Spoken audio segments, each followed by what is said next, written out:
स्वागत है दोस्तों आपका शाग इन्फॉर्मेशन चैनल में। दोस्तों, मौसम बहुत ख़राब है। घर घर में बीमारी फैली हुई है। सर्दी जुकाम बुखार सभी को हो रहा है और मुझे भी है। इसके बावजूद मैं आपके लिए क्वेश्चन लेकर आया हूँ। इम्पोर्टेंट क्वेश्चन है दोस्तों। आने वाले एग्ज़ाम के लिए बहुत ही सूटेबल क्वेश्चन है। अपने माँ बाप का ध्यान रखिए, अपने भाई बहनों को बचाइए बीमारी से और अपना खुद का भी ध्यान रखिए। दोस्तों, ज़्यादा बख्श जाए ना करते हुए चलिए चलते हैं प्रश्नों की तरफ, क्योंकि मुझे भी ज़्यादा बोलने में प्रॉब्लम हो रही है। तो ये रहा पहला क्वेश्चन आपके सामने। भारत में श्वेत क्रांति के जनक किसे कहा जाता है? ऑप्शन देख सकते हैं दोस्तों, आपके सामने दिए गए हैं। Verghese Kurien, Norman Borlaug, M S Swaminathan, Amrita Pritam. दोस्तों, बेशक आपने क्वेश्चन पढ़े होंगे। हो सकता है आपको रिमाइंड हो जाए। जल्दी से आंसर देने की कोशिश कीजिए और अपने माइंड को शार्प कीजिए, ताकि आने वाले एग्जाम में आप अच्छे से टाइम लिमिट के अंदर ही आप आंसर दे पाए।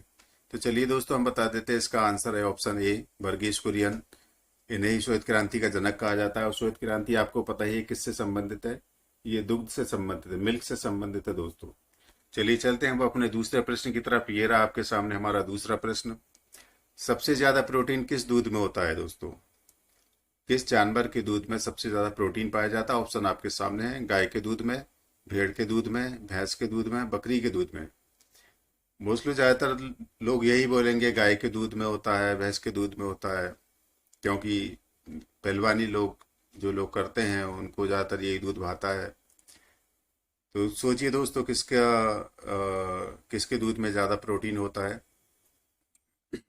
दोस्तों, हमने हर कैटेगरी से क्वेश्चन आपके लिए निकाले हैं। पशुपालन से संबंधित है, साइंस विज्ञान है, भौतिक है, ये सारी चीजें हैं। सबसे क्वेश्चन निकाल कर आपके लिए लेकर आए हैं। तो दोस्तों, इसका जो ऑप्शन है वो सही ऑप्शन है, ऑप्शन बी। भेड़ के दूध में सबसे ज्यादा प्रोटीन पाया जाता है। चलिए चलते हैं हम अपने तीसरे प्रश्न की तरफ। दोस्तों, माइटोकॉन्ड्रिया का संबंध है उत्सर्जन से, श्वसन से, परासरण से, विसरण से। माइटोकॉन्ड्रिया का नाम आपने सुना ही होगा। ठीक है दोस्तों, आप इसका आंसर देने की कोशिश कीजिए। ज़्यादा बातचीत मैं आपसे नहीं कर पाऊंगा, ना करूंगा, क्योंकि मुझे बोलने में प्रॉब्लम है। तो इसका जो सही आंसर है दोस्तों वह है ऑप्शन बी, श्वसन से माइटोकॉन्ड्रिया का संबंध है। चलिए चलते हैं हम अपने चौथे प्रश्न की तरफ। ये रहा आपके सामने चौथा प्रश्न। भारतीय संगीत का आदि ग्रंथ किसे कहा जाता है? ऑप्शन आपके सामने है दोस्तों। ऋग्वेद, अथर्ववेद, सामवेद और यजुर्वेद। गैस करिए दोस्तों, आपने वेद पढ़े होंगे और वेद के बारे में थोड़ा थोड़ा जानकारी आपने ली होगी कि ज्यादातर संगीत से संबंधित किस वेद में बताया गया है। तो इसका जो सही आंसर है दोस्तों वो है ऑप्शन सी, सामवेद। सामवेद में संगीत के बारे में ज्यादा जानकारी दी गई है। चलिए चलते हैं हम अपने पांचवें प्रश्न की तरफ। दोस्तों, बहुत बेहतरीन क्वेश्चन लेकर आए हैं हम आपके लिए। आप इनको जरूर से जरूर याद कीजिए और इशाक इन्फॉर्मेशन के जितना भी जीके के क्वेश्चन उन सबको कर लीजिए, क्योंकि वो बहुत फायदा देंगे आपको। हमने बहुत सोच समझ कर छांट कर क्वेश्चन निकाले हैं ताकि आप एग्जाम को क्रैक कर पाए। तो दोस्तों, पांचवा प्रश्न ये रहा, किस राज्य सरकार ने अपना नया लोगो लॉन्च किया? जी हाँ दोस्तों, नया लोगो उन्होंने अपना राज्य सरकार का बनाया हुआ है। ऑप्शन आपके सामने बिहार, झारखंड, मध्य प्रदेश, उत्तराखंड। तो इसका जो सही आंसर है दोस्तों वो है ऑप्शन बी, झारखंड। झारखंड सरकार ने अपना नया लोगो बनाया है। चलिए चलते हैं छठवें प्रश्न की तरफ। ये रहा आपके सामने, किस राज्य ने भारत का सबसे लंबा नदी रोप वे तैयार किया है? जी हाँ दोस्तों, रोप वे, रस्सी पर चलने वाला जो रास्ता होता है उसको हम रोप वे बोलते हैं। ऑप्शन आपके सामने है। असम, उत्तराखंड, गुजरात, राजस्थान। तो सोचिए दोस्तों, इसका आंसर क्या हो सकता है। ऑप्शन आपके सामने है, गैस करिए। तो इसका जो सही आंसर है दोस्तों वह है ऑप्शन ए, असम।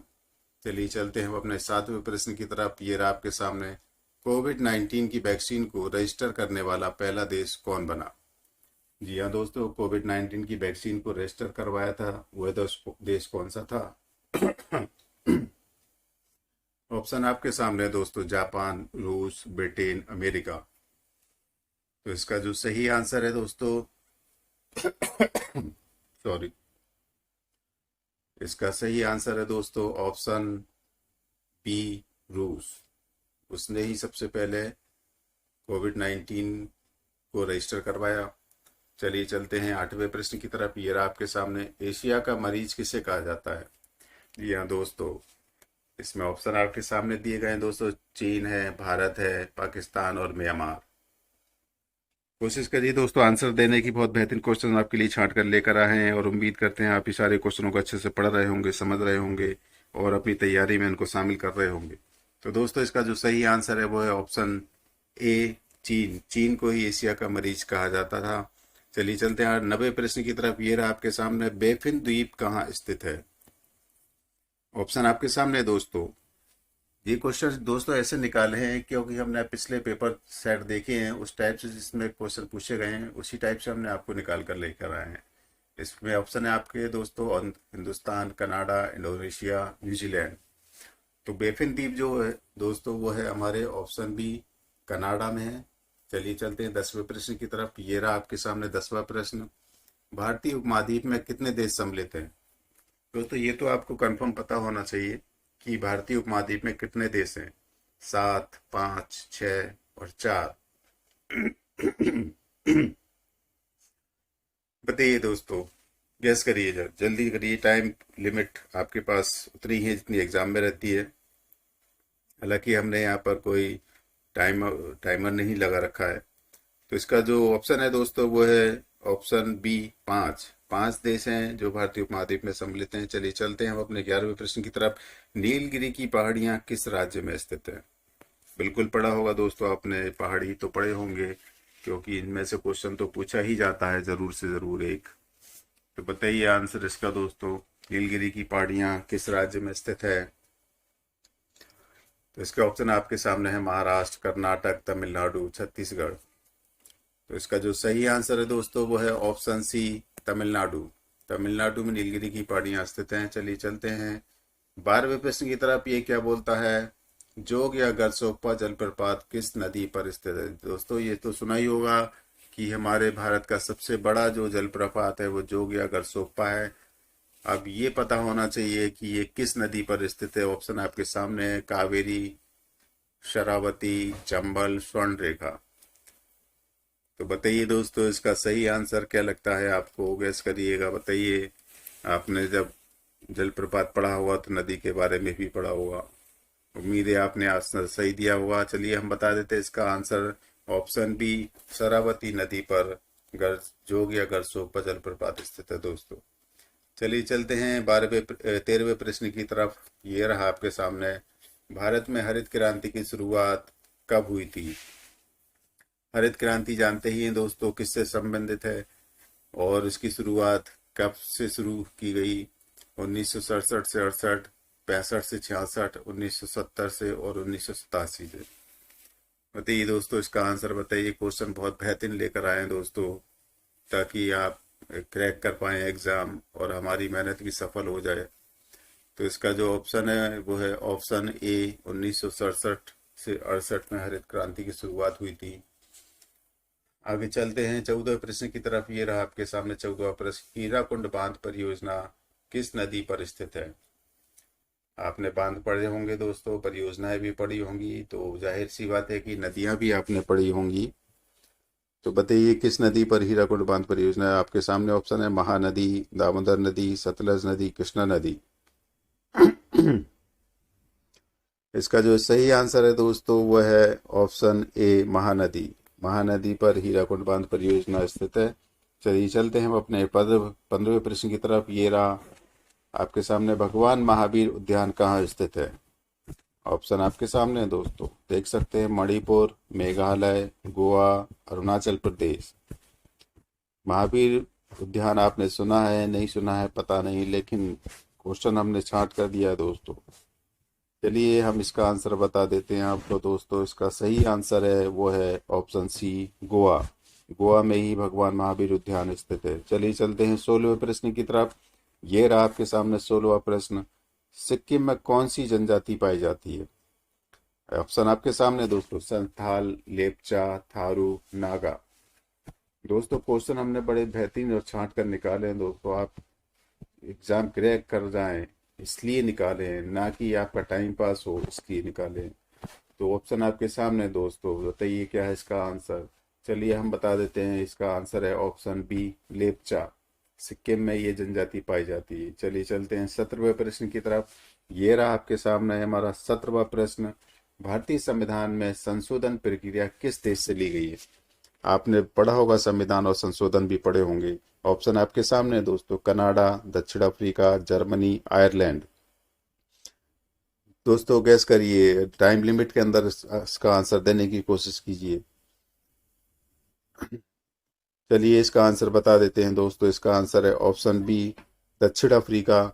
यहीं से भारतीय संशोधन प्रक्रिया का जो ऑप्शन है वो लिया गया है। चलिए चलते हैं 18वें प्रश्न की तरफ। ये रहा आपके सामने, पंचायती राज संस्थाओं को कार्य करने के लिए कितने विषय प्रदान किए गए हैं।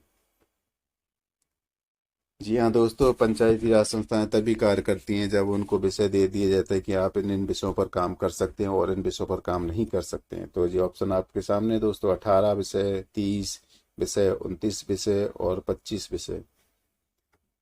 गैस करिए दोस्तों, पंचायत के बारे में आपने पढ़ा ही होगा।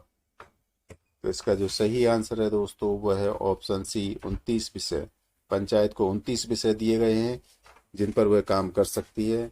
आगे चलते हैं 19वें प्रश्न की तरफ। ये रहा आपके सामने, भाषा के आधार पर गठित होने वाला पहला राज्य कौन सा था। ये तो आपको 101% याद होगा क्योंकि आपने पढ़ रखा है, मुझे पता है। ऑप्शन आपके सामने, हिमाचल प्रदेश, नागालैंड, गुजरात, आंध्र प्रदेश। तो चलिए दोस्तों, इसका आंसर तो आप बता ही दोगे, हम भी बता देते। इसका आंसर है ऑप्शन डी, आंध्र प्रदेश। चलिए अब चलते हैं हम अपने आखिरी प्रश्न की तरफ। ये रहा आपके सामने, संवैधानिक उपचारों के अधिकार को किसने संविधान की आत्मा कहा।